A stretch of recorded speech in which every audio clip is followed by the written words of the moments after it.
तो आज हम लोग करण कारक तृतीया विभक्ति पढ़ेंगे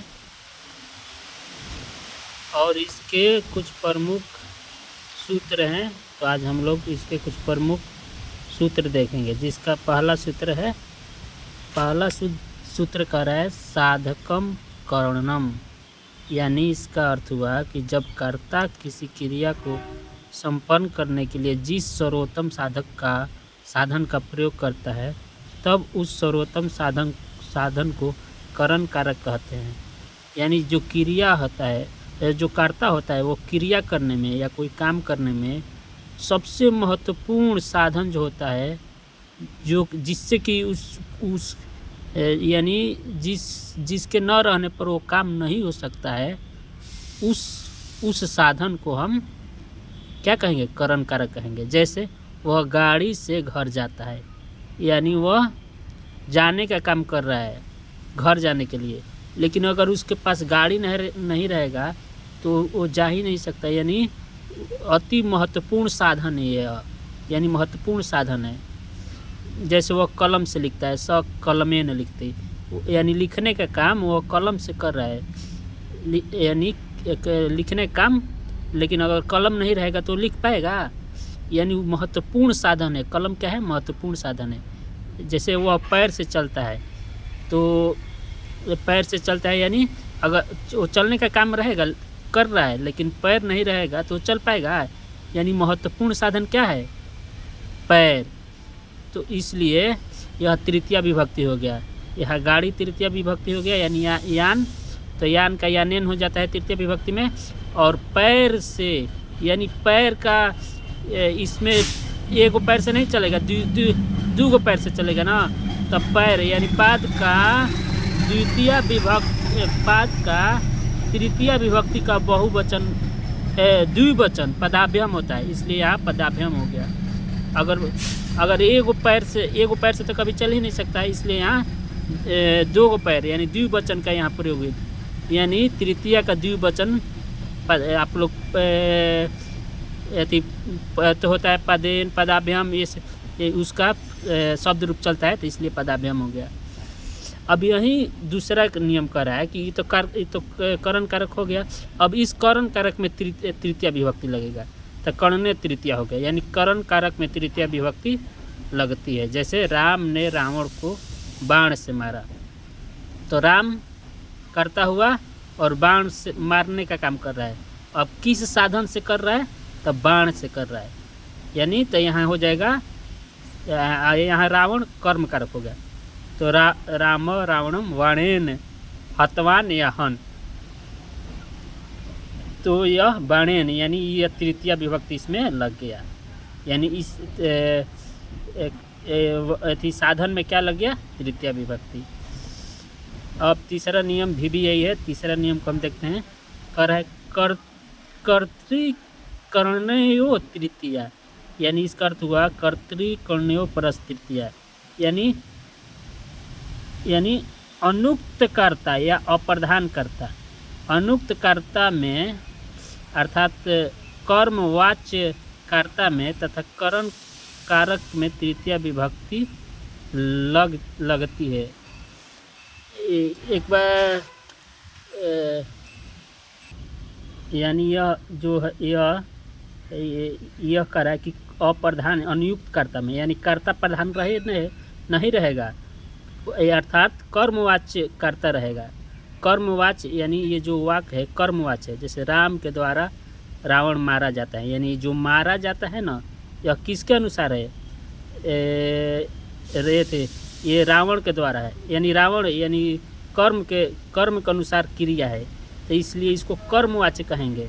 अगर ये कर्ता के अनुसार रहता तो राम मारता है, राम रावण को मारता है, ऐसा होता, कर्ता के अनुसार रहेगा तो। लेकिन यह कर्म के अनुसार है, इसलिए इस राम के द्वारा रावण मारा जाता है, तो यह कर्मवाच्य हुआ। और कर्मवाच्य में जो कर्ता होता है उसमें उसमें तृतीया विभक्ति लग जाती है।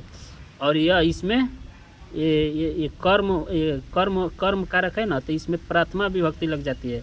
सातवां नियम के चलते कर्ता कर्मणि सातवां नियम में यह है, तो जो ये जो अप्रधान कर्ता रहेगा, जो जिसमें कर्ता प्रधान नहीं रहेगा, तो उसमें तृतीया विभक्ति लग जाता है। तो यहाँ राम के द्वारा रावण मारा गया, यहाँ रामेण हो जाएगा। राम का तृतीय विभक्ति क्या हो जाता है? रामेण। तो रामेण यहाँ रावण कर्ता कारक हो, प्रथमा विभक्ति लग जाएगा कर्म कारक में। कर्म कारक में तीनों विभक्ति लगता है, प्रथमा विभक्ति भी, द्वितीय विभक्ति भी और तृतीय विभक्ति भी। तो यहाँ कर्म कारक में यहाँ कर्म कारक में प्रथमा विभक्ति लग गया है, तृतीय विभक्ति में भी प्रथमा विभक्ति लगता है। वैसे ही मोहन के द्वारा किताब पढ़ी जाती है। अगर रहता मोहन किताब पढ़ता है तो इसमें कर्ता प्रधान होता है, लेकिन किताब पढ़ी जाती है, इसमें कर्म प्रधान है, यानी कर्मवाच्य है, तो इसलिए मोहन में तृतीय विभक्ति लग जाएगा। तो हो जाएगा मोहनेन पुस्तकम। यहाँ पुस्तक का प्रथम विभक्ति पुस्तकम होता है, तो हो जाएगा पठयते। वह रेलगाड़ी से पटना जाता है, तो स रेलयानेन पाटलिपुत्रम गच्छति। तो इस तरह तीसरा नियम कंप्लीट हुआ। अब चौथा नियम को देखते हैं। चौथा नियम क्या कर रहा है? चौथा नियम कर रहा है अनियुक्त कर्तरी तृतीया, यानी अप्रधान कर्ता में कर्मवाच्य कर्ता में तृतीय विभक्ति। इसी को यहाँ लिख दिया कि इसमें क्या लगेगा? तृतीय विभक्ति लगेगा। वो यही वाला नियम को यहाँ फिर से एक बार बता दिया। जैसे राम के द्वारा हंसा जाता है, यानी ये भी कर्मवाच्य हो गया, यानी इसमें कर्ता प्रधान नहीं है, तो यानी जो इसमें कर्ता प्रधान नहीं है तो इसमें क्या लग जाएगा? कर्ता प्रधान नहीं रहेगा तो कर्ता में क्या लग जाएगा? तृतीय विभक्ति लग जाएगा। तो रामेण हंसते, मेरे द्वारा आम खाया जाता है, तो मेरे का तो यहाँ इसमें तृतीय विभक्ति लग जाएगा, तो माया हो जाएगा। माया आम्र खाद्यते। तो इस तरह चौथा नियम कंप्लीट हुआ। आगे हम देखते हैं पांचवा नियम। पांचवा नियम क्या कह रहा है?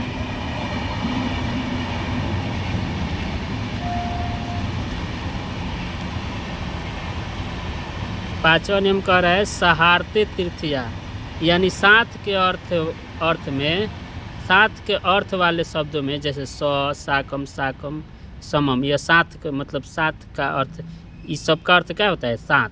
साकम सार्थम समम, इस सब का अर्थ क्या होता है? साथ।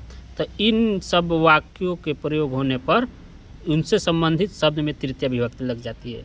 यानी यदि किसी वाक्य में हम स का, साकम का, सार्धम का, सकम का प्रयोग करेंगे तो जिस शब्द में प्रयोग करेंगे उसमें हम तृतीय विभक्ति लगा देंगे। जैसे पिता पुत्र के साथ घर जाता है, तो यहाँ क्या है? साथ है, तो अगर तो साथ है तो क्या लग जाएगा? इससे साथ से संबंधित क्या है? या तो पुत्र से संबंधित क्या है? यानी जो साथ शब्द लगा हुआ है किससे संबंधित है? पुत्र से, यानी इससे जुड़ा हुआ है, तो इसलिए क्या हो जाएगा? इसमें पुत्र में तृतीय विभक्ति लग जाएगा। यानी साथ वाला शब्द जिस शब्द से जुड़ा रहेगा उसमें तृतीय विभक्ति लगा देंगे। तो यानी यह पुत्र से जुड़ा है तो पुत्र में तृतीय विभक्ति लगा देंगे, तो क्या हो जाएगा? पिता पुत्रेण। और साथ का क्या हो जाएगा? स गृहम गच्छति। दूसरा एग्जाम्पल क्या है? राम के साथ सीता घर गई, तो राम के साथ, यानी साथ किससे जुड़ा हुआ है? राम से, तो राम में लगा देंगे तृतीया, तो क्या हो जाएगा? रामेण स सीता वनम गच्छत। या सह के जगह हम क्या लिख देंगे? साकम भी लिख देंगे। रामेण साकम सीता वनम अगच्छत, रामेण सार्धम सीता अगच्छत, रामेण समम सीता वनम गच्छत। यहाँ क्या हो जाएगा? रामेण स सीता वनम अगच्छत। चाहे इसमें ये अथवा ये भी हो सकता है, रामेण साकम सीता वनम अगच्छत, या रामेण सार्धम सीता वनम अगच्छत, या ये भी सही है, रामेण समम सीता वनम अगच्छत। यानी सबका अर्थ क्या हुआ? साथ ही हुआ। सह का, साकम का, सार्धम का, समम का, ये चारों शब्द का प्रयोग करके हम इसको हम बना सकते हैं। चारों सही है। यानी इससे संबंधित इसमें बस इतना करा है कि साथ वाले शब्द से संबंधित शब्द में तृतीय विभक्ति लग जाएगा। तो इसमें यहाँ यहाँ पुत्र के साथ है तो पुत्र में लगा दिए, यहाँ राम के साथ है तो राम में तृतीय विभक्ति लगा दिए। अब 6वां नियम देखते हैं, ये भी यही है। 6वां नियम कह रहा है अपवर्गे तृतीया। अपवर्गे तृतीया मतलब काल। अपवर्गे तृतीया का अर्थ हुआ, इसका अर्थ यह हुआ कि फल के प्राप्ति वाला में, यानी कुछ काम करे और उसमें फल की प्राप्ति रहेगा तो उसमें तृतीय विभक्ति लग जाएगा। जैसे कालवाची मार्गवाची शब्दों का प्रयोग होने पर यदि किसी काल की समाप्ति की बात मालूम पड़े तो कालवाची या मार्गवाची शब्दों में तृतीय विभक्ति लग जाएगा। यानी यह कह रहा है कि कोई काल के समाप्ति के बाद या कोई मार्ग के समाप्ति के बात हो तो उसमें तृतीय विभक्ति लग जाएगा। या इसको हम ऐसे भी बोल सकते हैं दूसरे भाषा में कि अगर हम कोई काम करें और उस फल की प्राप्ति हो गया तो उसमें तृतीय विभक्ति लगा दिए। जैसे वह 1 महीने में व्याकरण पढ़ लिया, यानी एक महीना में वह फल के प्राप्ति कर लिया। यानी क्या फल, यानी व्याकरण पढ़ लिया।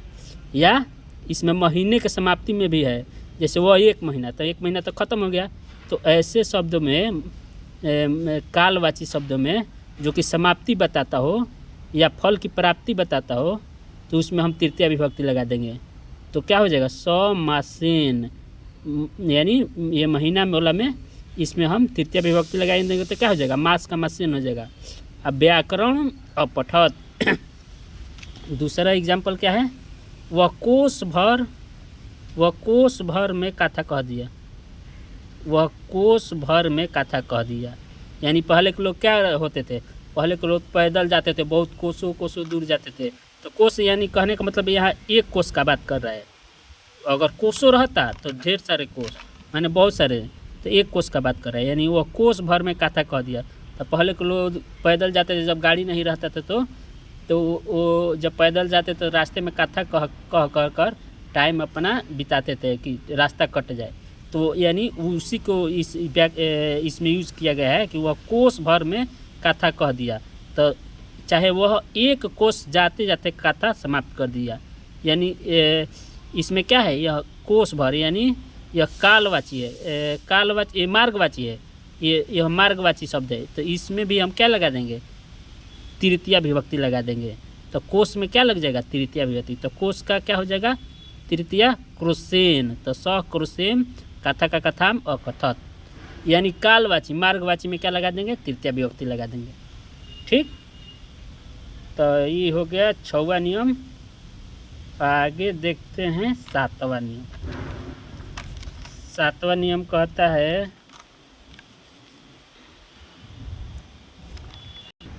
चाहे इसमें एक और एग्जाम्पल लेंगे कि छात्र दिन भर में पढ़ लिया। तो क्या हो जाएगा, छात्र दिन भर में छात्र पढ़ लिया। तो दिवसेन छात्र अर्थित, यानी इसमें क्या है, कालवाची शब्द का प्रयोग कर रहा है। तो कालवाची में दिवस का दिवसेन हो जाएगा और छात्र अर्थित, यानी वो दिन भर में फल की प्राप्ति कर लिया, यानी दिन भर में पढ़ लिया, यानी वो कालवाची शब्द हुआ। तो बस इसमें इतना करना है कि अगर कालवाची रहे या मार्गवाची रहे और वो समाप्ति की ओर रहे, समाप्त हो रहा है, मतलब समाप्त होने में वो काम पूरा हो जा रहा है, तो उसमें हम क्या लगा देंगे, तृतीय विभक्ति लगा देंगे। 7वां नियम है कि प्रकृत्यादिभ्यस्य उपसंख्यानम, यानी प्रकृति अधिव्य च करे, प्रकृति यानी स्वभाव, प्रकृति मतलब स्वभाव का यहाँ जिक्र किया है। प्रकृति मतलब स्वभाव, आदि शब्दों का प्रयोग होने पर उसमें तृतीय विभक्ति, यानी स्वभाव के बारे में पता चले तो उसमें हम तृतीय विभक्ति लगा देंगे। जैसे वो स्वभाव से सरल है, तो यानी उसकी प्रकृति बता रहा है कि वो कैसे, यानी उसका स्वभाव बता रहा है। तो इसमें क्या लगा देंगे, इसमें लगा देंगे तृतीय विभक्ति। तो प्रकृत यानी प्रकृति का तृतीय विभक्ति क्या हो जाएगा, प्रकृत्या। तो प्रकृत्या या स्वभाव का स्वाभेन भी लिख सकते हैं, तो ये दोनों सही है। तो प्रकृत्या या स्वाभेन सरल अस्ति, वह जाति से मनुष्य है, यानी मनुष्य का स्वभाव बता रहा है, मनुष्य का प्रकृति बता रहा है।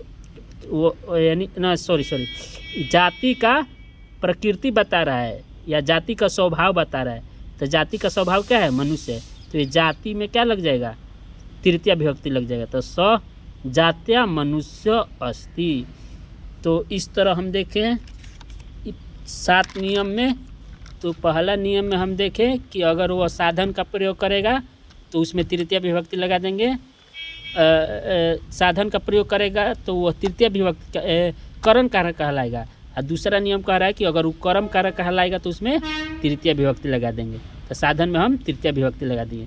तीसरा में कह रहा है कि अगर कर्मवाच्य संज्ञा रहे, कर्मवाच्य यानी उसमें कर्ता प्रधान नहीं रहे, तो कर्ता में हम तृतीया विभक्ति लगा देंगे। तो यहाँ कर्ता में तृतीया विभक्ति लगा दिए हैं। चौथा कह रहा है कि चौथा इसी का विस्तार किया है। इसी के बारे में कहा है कि अगर अप्रधान कर्ता रहेगा या कर्मवाच्य रहेगा तो उसमें तृतीया विभक्ति लग जाएगा। तो यहाँ राम में क्या है, अप्रधान कर्ता है, इसलिए इसमें तृतीया विभक्ति लग गया। और यहाँ मैं भी मेरे द्वारा, यानी मेरे द्वारा भी अप्रधान कर्ता है, इसलिए इसमें तृतीया विभक्ति लग गया। पांचवा नियम कह रहा है कि अगर साथ वाला शब्द रहेगा, साथ के अर्थ में क्या लग जाएगा, तृतीया विभक्ति लग जाएगा। यानी जिससे साथ में रहेगा, यानी पुत्र के साथ रहेगा तो पुत्र में तृतीया लग जाएगा। पिता के साथ रहेगा अगर पिता के साथ लगा हो रहेगा तो पिता में, अगर राम के साथ लगा रहेगा तो राम में तृतीया विभक्ति लग जाएगा और तृतीया विभक्ति लग जाएगा। छठवां नियम कह रहा है कि कालवाची या मार्गवाची शब्द रहे और समाप्त हो जाए तो उसमें तृतीया विभक्ति लग जाएगा। तो महीने भर में व्याकरण पढ़ लिया, यानी कालवाची है लेकिन वह समाप्त मतलब काम कर लिया, पूरा कर लिया है, कंप्लीट कर लिया है, तो इसलिए महीने में क्या लग जाएगा, तृतीया विभक्ति। तो मास का मासेन हो जाएगा। यहाँ मार्गवाची है तो यानी कोष भर में काम कंप्लीट कर लिया है, यानी कथा कह लिया है, तो इसलिए कोष में तृतीया विभक्ति लगा के कोसेन हो जाएगा। सातवां नियम क्या कर रहा है कि किसी की प्रकृति बताए, किसी का स्वभाव बताए तो उसमें हम तृतीया विभक्ति लगा देंगे। यानी वह स्वभाव से सरल है तो उसमें हम क्या लगा देंगे, तृतीया विभक्ति लगा देंगे। यहाँ वह जाति से मनुष्य है, यानी जाति का स्वभाव कैसा है, मनुष्य है, तो इसलिए जाति में तृतीया विभक्ति लगा देंगे। जैसे वह कान से बहरा है तो कर्णेन हो जाएगा। वह पैर से लंगड़ा है तो पादेन हो जाएगा। तो इस तरह जिसका स्वभाव बताए, प्रकृति बताए तो उसमें हम तृतीया विभक्ति लगा देंगे।